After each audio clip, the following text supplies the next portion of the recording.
आज हम बात करेंगे उस स्थिति की जब आपका अमीर पटीदार अपने ताकत, रसूख, धन और बल का, पैसा का घमंड दिखा करके, अहंकार दिखा करके, पैसा के गुमान में चूर हो करके आपको दबाने की कोशिश करता है, आपकी जमीन पर कब्जा करने की कोशिश करता है, आपकी जमीन कम पैसे में औने पौने दाम में लिखाने की या लिखवाने की सोचता है, आपका आर डड़ेर में घुस जाता है, बार बार आपको तंग करता है। कभी आपके द्वार पर वह जो है वो पानी गिरा देता है, कभी द्वार पर झांकी रख देता है, कभी करची कोइन रख देता है, कभी नाला का पानी बहवा देता है और कभी छत से पानी गिरा देता है, कभी आपको गाली गलौज दे देता है, कभी धमकी दे देता है, कभी धमकी दिलवा देता है और यहाँ तक कि कभी कभी तो समाज में आप जब बैठते हैं तो आपको बोलने ही नहीं देता है।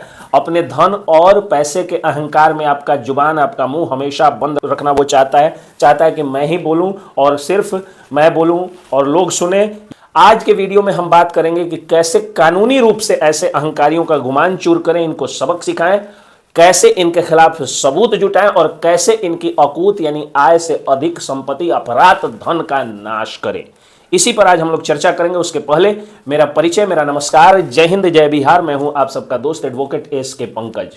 तो सबसे पहले हम बात करते हैं, अगर वो पटीदार आपकी जमीन पर कब्जा करना चाहता है, आपकी जमीन दूसरे से बेच देना चाहता है या खुद पैसा वाला है तो अपने नाम से किसी दूसरे पटीदार से रजिस्ट्री करा लेना चाहता है, यानी आपको अगर अपनी जमीन पर लगता है कि आपको अपनी जमीन पर खतरा है, आपकी जमीन को वह छीन सकता है, तो आप जाकर के इंजंक्शन कोर्ट से ले।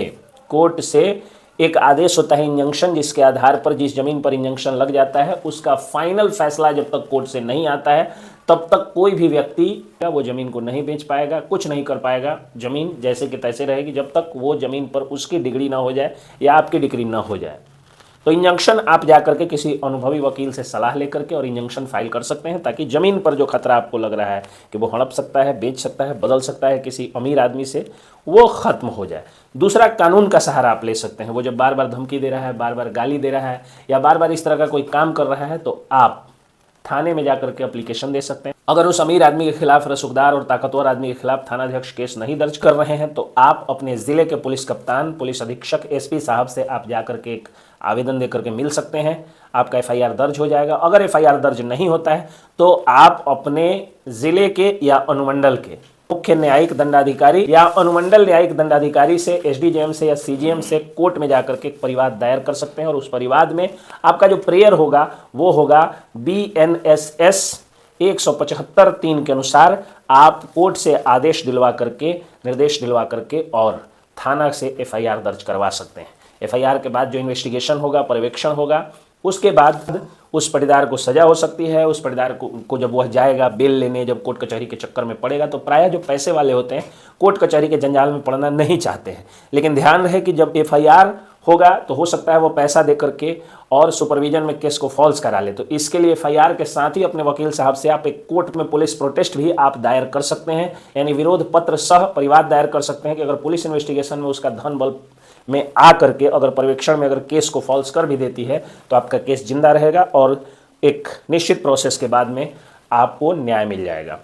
एक बात का और ध्यान रखें कि अगर आपका पटीदार आपके घर में, आपके ज़मीन में पानी बहवा दे रहा है, अगर वो साउंड ज़्यादा करके इरिटेट कर दे रहा है, हर जग में जनरेटर का मुंह आपकी ओर कर दे रहा है, अगर डीजे का साउंड रात भर बजा करके, छोटे छोटे बर्थडे में भी डीजे का साउंड रात भर बजा करके आपको डिस्टर्ब कर रहा है, तो सबसे पहला आप काम करिए कि आप ऑडियो या वीडियो रिकॉर्डिंग कर लीजिए, वीडियो बना लीजिए, ऑडियो रिकॉर्डिंग कर लीजिए। अगर धमकी दे रहा है तो पर्याप्त सबूत जरूर जुटाइए। अगर मोबाइल पर धमकी दे रहा है तो कॉल रिकॉर्डिंग कर लीजिए। ऐसे आके द्वार पर गाली दे रहा है तो कहीं छुप करके अपने बच्चों से या पत्नी से वीडियो बनवा लीजिए या खुद कम से कम ऑडियो रिकॉर्डिंग करके मोबाइल में डाल लीजिए, ताकि वो जो गाली दे रहा है उसका पर्याप्त सबूत बन जाए। उसके बाद उसका बचना मुश्किल हो जाता है अगर आप पुलिस और कोर्ट में जाते हैं तो।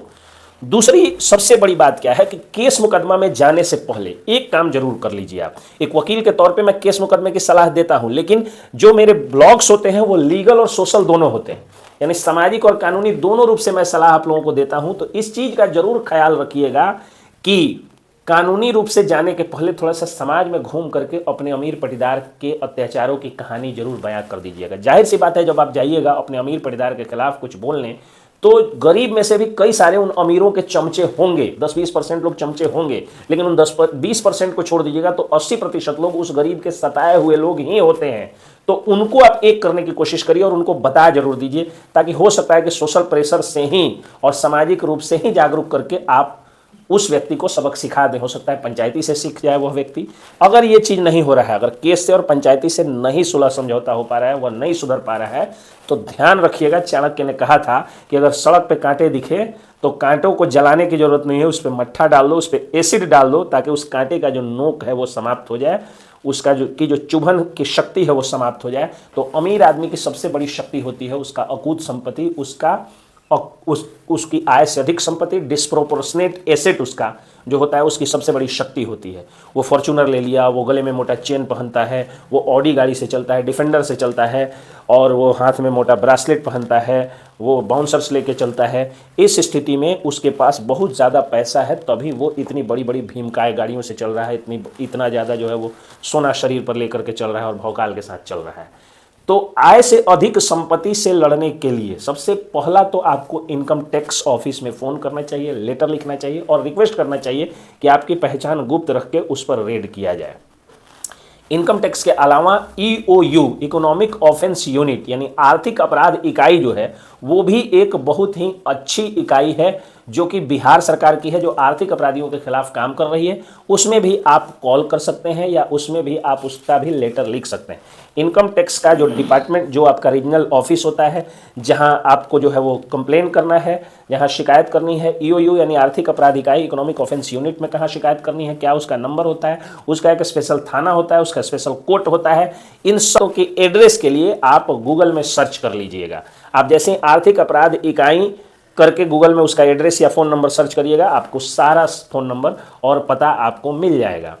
वहाँ पर आप शिकायत कर सकते हैं, लेकिन ध्यान रहे आप ये रिक्वेस्ट करना भी ना भूलिए कि आपकी पहचान गुप्त रखी जाए। उसके अलावा SVC यानी स्पेशल विजिलेंस सेल भी बना हुआ है बिहार सरकार के द्वारा, जिसके तहत अगर किसी व्यक्ति को, अगर SVC रेड करता है और किसी व्यक्ति की अकूत संपत्ति पाई गई और आय से अधिक संपत्ति अगर पाई गई, पद से ज़्यादा पैसा पाया गया, तो उस व्यक्ति के घर में सरकारी स्कूल तक खुल सकता है। उसकी जब्त की हुई संपत्ति, मार्बल लगे हुए महंगे महंगे ग्रेनाइट लगे हुए घरों में गरीब के बच्चों को पढ़ने के लिए स्कूल भी खुल सकता है। नीतीश सरकार ने बिहार में ऐसी व्यवस्था की है। तो आप SVC को सूचना दे सकते हैं, विजिलेंस को सूचना दे सकते हैं, आप चाहें तो CBI तक को सूचना दे सकते हैं। अगर वह व्यक्ति सरकारी नौकरी में है और केंद्रीय वो सरकारी नौकरी में, सेंट्रल गवर्नमेंट जॉब में है, तो आप CBI को इसकी सूचना दें। लोकायुक्त में आप सूचना दे सकते हैं। तो ये तमाम तरह की चीज़ें हैं जिसकी सूचना आप दे सकते हैं, और जिसको लेटर लिख सकते हैं, जिसमें जाके कार्यालय में आप डायरेक्ट मिल सकते हैं, और जिसको फ़ोन करके भी सूचना दे सकते हैं। आपकी पहचान गुप्त रखी जाती है प्रायः, और ऐसे आप भी ये रिक्वेस्ट कर लीजिएगा कि आपकी पहचान गुप्त रखी जाए। लेकिन ध्यान रखिएगा कि आप जब वहाँ पर जा रहे हो और जब वहाँ कॉल कर रहे हो या लेटर लिख रहे हो, तो उस स्थिति में आपके पास पर्याप्त डाटा होना चाहिए कि उसका कौन सा प्लॉट किस मोहल्ले में है। उसका प्लॉट जो है राजेंद्र नगर में है, उसका प्लॉट गायत्री नगर में है, उसका प्लॉट हनुमान नगर में है, उसका प्लॉट खुदा नगर में है, उसका प्लॉट बगहा में है। किस मोहल्ले में, किस जगह पर, किस कोने में, किस नुक्कड़ में, कौन से प्लॉट में, उसकी पूरी चौहद्दी क्या है, पूरा एड्रेस क्या है, इसकी जानकारी आपके पास ज़रूर होनी चाहिए, और उसको ज़रूर लिख करके या फ़ोन करके बता करके दीजिएगा। उसके अलावा उसके कौन कौन से बैंक में खाते हैं, अगर ये आपको जानकारी हो तो ज़्यादा बेहतर है। उसके अलावा उसके पास कितनी गाड़ियां हैं, उनका नंबर क्या है, ये अगर आपको जानकारी हो तो वो भी ज़रूर दे दीजिएगा। पूरा डिटेल्स, पूरा उसका कच्चा चिट्ठा तैयार करके भेज दीजिएगा। कच्चा चिट्ठा खुलेगा और उस व्यक्ति की आय से अधिक संपत्ति जब्त हो जाएगी, उस पर आय से अधिक संपत्ति का मुकदमा चलेगा।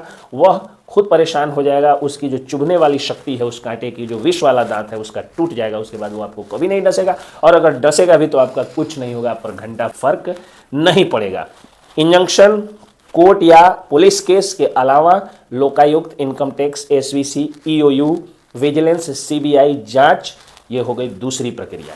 अब तीसरा जो सेगमेंट है उसमें आप क्या कर सकते हैं। अगर वह व्यक्ति पैसे के दम पे बाउंसर्स रख लेता है, चमचों की फौज खड़ी कर लेता है, अगर लोगों को जो है वो जुटा लेता है, आप अपने घर में 2 या 3 बापुत हैं, यानी 2 या 3 सदस्य हैं, एक सदस्य हैं, उसके पास जो है 25 लोग हैं, तो आप अपने ज़िला पुलिस कप्तान डिस्ट्रिक्ट पुलिस सुपरिंटेंडेंट को, सुपरिंटेंडेंट ऑफ पुलिस यानी एसपी साहब से आप सुरक्षा की गुहार लगा सकते हैं कि आपको सुरक्षा दी जाए। और अगर सुरक्षा नहीं मिलती है तो कोर्ट के माध्यम से भी आप सुरक्षा ले सकते हैं, उसकी भी एक पूरी प्रक्रिया है। आप हथियार का लाइसेंस ले सकते हैं, एक तो पुलिस से सहायता ले सकते हैं। अगर नहीं समझ में आ रहा है तो अपने वकील साहब को बयाप्ते जाइए और जा करके उनसे पूरा सलाह लीजिए, उनका जो समय है वो पूरा जरूर लीजिए, चाहे जैसे भी वो आपके व्यवहार से दे दे, आपकी गरीबी को देख करके दे दे या पर्याप्त फीस लेकर के दे दे। ध्यान रखिएगा कि कोई भी व्यक्ति को, चाहे वो अमीर हो या गरीब, अपने सम्मान की रक्षा के लिए थोड़ा बहुत काम चलने भर का पैसा जरूर होना चाहिए, ज़्यादा नहीं। जितना गुटखा खैनी शराब इत्यादि में खर्च हो जाता है, खर्चीली शादियों में खर्च हो जाता है, उसका आप 5% रखिएगा कि अगर समय आए तो कोर्ट कचहरी में उसको आप खर्चा कर सकें। तो आप अपना जो है वकील साहब से, अगर वकील साहब दिलेर हैं तो आपकी गरीबी को देख करके ही आपको 1 घंटा टाइम दे करके बढ़िया से समझा दिए, मदद कर दिए, पिटीशन लिख दिए, लेटर एप्लीकेशन लिख दिए।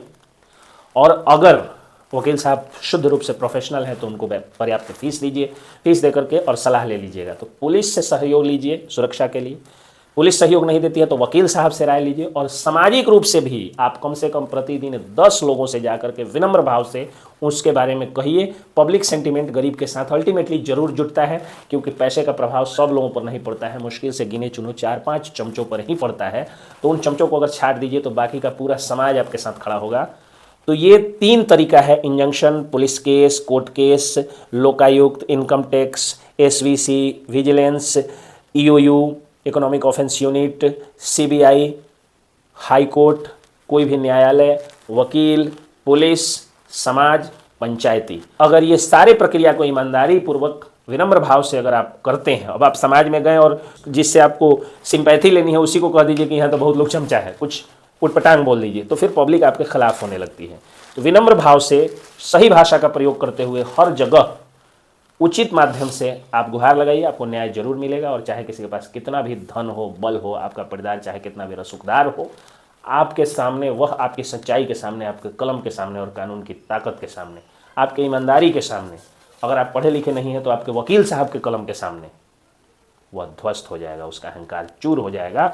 उस अमीर रूपी कालिया नाग के फन पर आप नृत्य करेंगे कन्हैया बन के, और उसको झुकना होगा। कानून में इतनी शक्ति होती है, बशर्ते कि आप कानून को साथ में लेकर के चले, कानून को हाथ में लेकर के नहीं चले। जय हिंद, जय बिहार।